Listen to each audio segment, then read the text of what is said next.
Assalamualaikum warahmatullahi wabarakatuh. Perkenalkan, nama saya Seli Yulianti dari kelas B dengan nomor NPM 1011905, jurusan S1 Manajemen, mahasiswi dari STIE STEMBI Bandung. Di sini saya akan menjelaskan materi pendidikan agama Islam tentang Ma'rifatullah al-adilah ala wujudillah, atau bukti kebenaran Allah. Kita sebagai umat muslim pasti sudah terbukti kebenaran Allah di dunia ini, serta mengenal Allah dengan baik, sehingga mampu untuk kita di setiap waktu yang dilalui semata-mata hanya untuk beribadah kepada Allah Subhanahu wa Ta'ala. Karena setiap yang kita lakukan semuanya ibadah, termasuk bekerja mencari nafkah. Masuk dalam materi Ma'rifatullah al-adilah ala wujudillah. Uraian pertama yaitu eksistensi Allah. Eksistensi Allah Ta'ala ditunjukkan oleh beberapa dalil. Ada 4 dalil, yaitu ad-dalilul fitri, ad-dalilul hisi, ad-dalilul akli, dan ad-dalilul naqli. Yang pertama, ad-dalilul fitri, disebut juga dalil fitrah. Secara bahasa, fitrah artinya al-khilqah, yaitu keadaan asal ketika seorang manusia diciptakan oleh Allah Subhanahu wa Ta'ala. Fitrah adalah sifat asasi yang belum terpengaruh oleh faktor-faktor eksternal. Sejak di alam ruh, manusia telah mengakui eksistensi Allah Ta'ala sebagai Tuhannya. Sebagaimana dalam Al-Quran surat Al-A'raf ayat 172, yang artinya, dan ingatlah ketika Tuhanmu mengeluarkan keturunan anak-anak Adam dari sulbi mereka, dan Allah mengambil kesaksian terhadap jiwa mereka. Seraya berfirman, bukankah aku ini Tuhanmu? Mereka menjawab, betul, Engkau Tuhan kami menjadi saksi. Kami lakukan yang demikian itu agar di hari kiamat kamu tidak mengatakan, sungguhnya kami Bani Adam adalah orang-orang yang lengah terhadap ini atau keesaan Allah.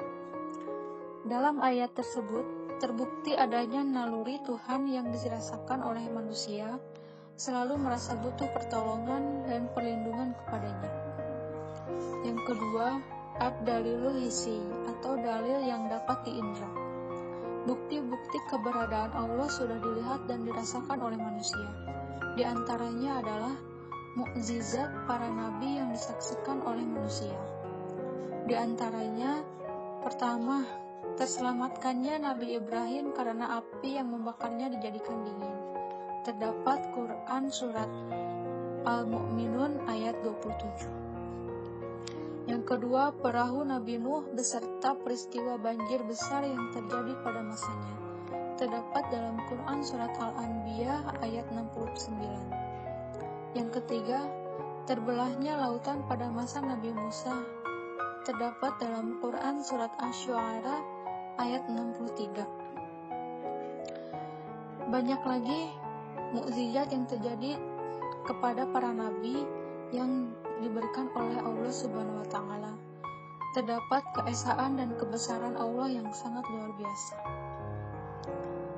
Yang ketiga, ad-dalilul akli, atau dalil yang dapat oleh akal.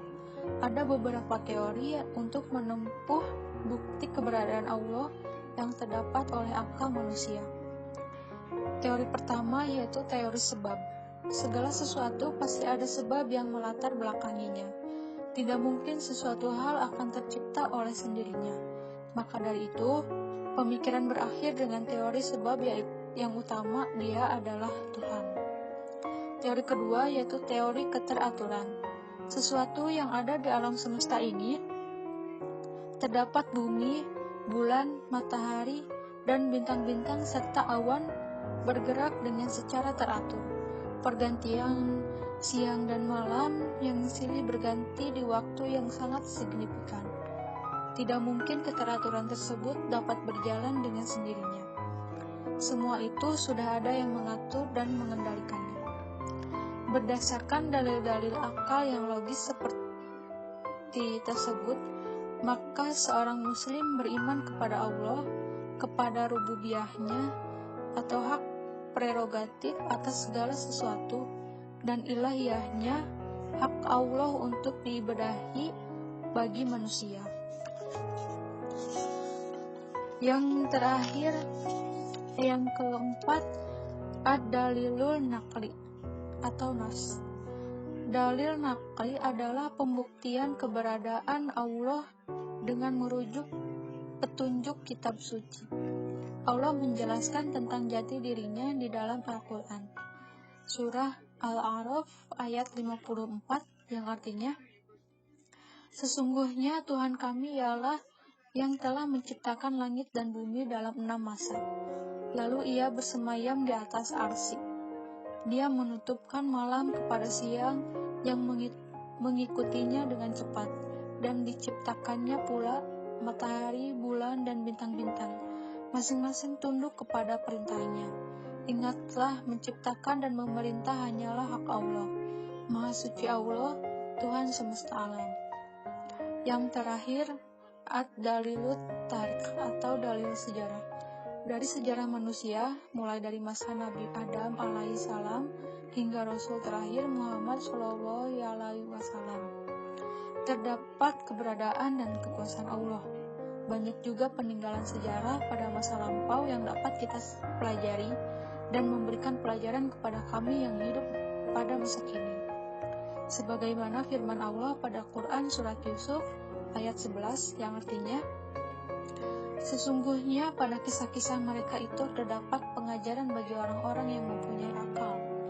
Al-Quran itu bukanlah cerita yang dibuat-buat, akan tetapi membenarkan kitab-kitab yang sebelumnya dan menjelaskan segala sesuatu dan sebagai petunjuk dan rahmat bagi kaum yang beriman.